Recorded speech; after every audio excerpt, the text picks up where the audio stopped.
দেশের বিভিন্ন জায়গার আরও কিছু খবর নিয়ে দেখুন একটি ডেস্ক রিপোর্ট।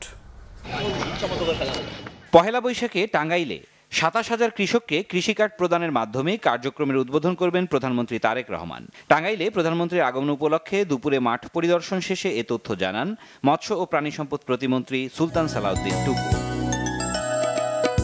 সম্প্রতি আলু চাষে ক্ষয়ক্ষতির প্রধান কারণ ড্রেনেজ ব্যবস্থার ত্রুটি বলেছেন জনপ্রশাসন ও খাদ্য প্রতিমন্ত্রী আব্দুল বারী। জয়পুরহাটের কালাইয়ে খাল খননের উদ্বোধন শেষে তিনি এ কথা বলেন।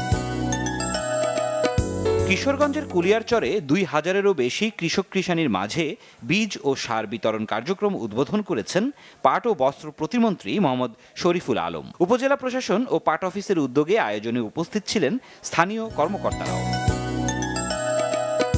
বাংলাদেশ পূজা উদযাপন ফ্রন্টের আয়োজনে বগুড়ায় হয়েছে সনাতনী ধর্মাবলম্বীদের সমাবেশ। সংগঠনটির বগুড়া শাখার আয়োজনে প্রধান অতিথি ছিলেন বগুড়া জেলা বিএনপির সভাপতি মোহাম্মদ রেজাউল করিম বাদশা। পাহাড়ের প্রাণের উৎসব বৈশাখী উদযাপনের প্রস্তুতি সভা করেছে খাগড়াছড়ি পার্বত্য জেলা পরিষদ। উপস্থিত ছিলেন খাগড়াছড়ি পার্বত্য জেলা পরিষদের চেয়ারম্যান শেফালিকা ত্রিপুরা সহ প্রশাসনিক কর্মকর্তারা।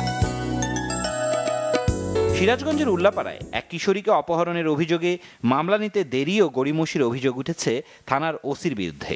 উপজেলার চৈরা শিক্ষা দক্ষিণপাড়া এলাকায় ভুক্তভোগী পরিবার সংবাদ সম্মেলনে এ অভিযোগ করে। কক্সবাজারে ৮ম জাতীয় সার্ফিং টুর্নামেন্ট উদ্বোধন করেছেন যুব ও ক্রীড়া প্রতিমন্ত্রী আমিনুল হক। লাবণী পয়েন্টে ২ দিনের এই প্রতিযোগিতায় শতাধিক সার্ফার অংশ নিয়েছেন, যাদের মধ্যে রয়েছেন ২৫ নারী সার্ফারও।